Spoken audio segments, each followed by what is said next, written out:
So, number 10 from Mastering Physics 11. A disc-shaped merry-go-round of radius 2.73 meters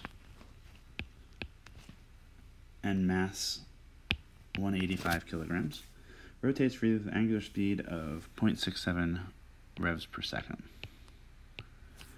We'll have to note later that that's in revs per second, and we want to make sure that it's in radians per second when we do everything else. And then a 55.4 kilogram person, so some mass of the person, traveling tangential to the rim of the merry-go-round, so it will be at right angles when it hits, at 3.51 meters per second, so we'll call that speed v, jumps onto the rim and holds on. Before jumping on the rim, the person was moving in the same direction as the merry-go-round's rim, so the way I've drawn it here. And then they don't say it, but after, the person ends up being a little blob, and the whole thing moves with a new angular speed, which I'm going to call omega f. And we know everything but omega f. What is the final angular speed of the merry-go-round? So when the person jumps on, the total angular momentum stays the same.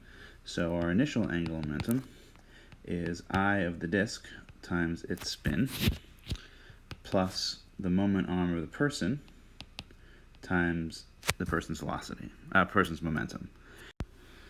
So the angular momentum originally is going to be the moment of inertia of the disk, which is 1/2 times its mass times its radius squared times the angular velocity, which was given as 0.671 but in rev per second, and we need radians per second, so we'll say there are 2 pi radians for every revolution.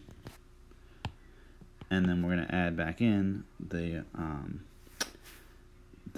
angular momentum of the person, which means we need their moment arm, so I'm going to need the line of action of the velocity, which is this, and that tells me that the moment arm is that, which turns out to be the radius again, so that's kind of useful. And we have, so it's 2.73 meters, and then the momentum of the person is the person's mass, 55.4 kilograms, times the person's velocity, which is 3.51 meters per second. And throwing into a calculator, what we get for that, for all of it, is 3437.35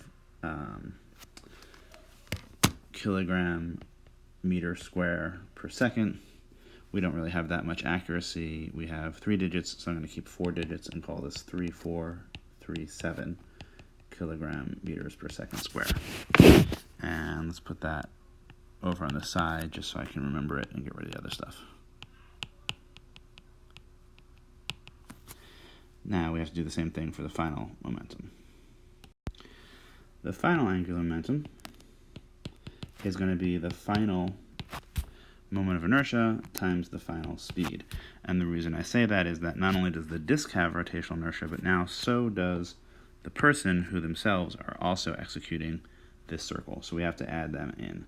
So we end up with, for the disk, it's 1/2 times the mass, which was 185 kilograms, times the radius, which is 2.73 meters quantity squared.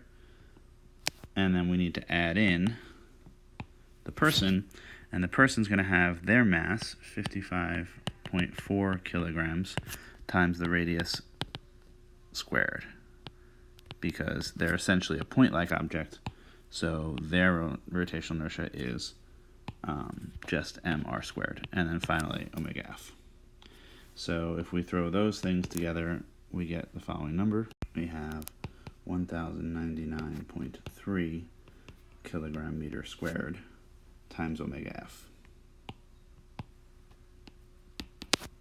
But the angular momentum will be conserved because all of the forces that matter here are internal.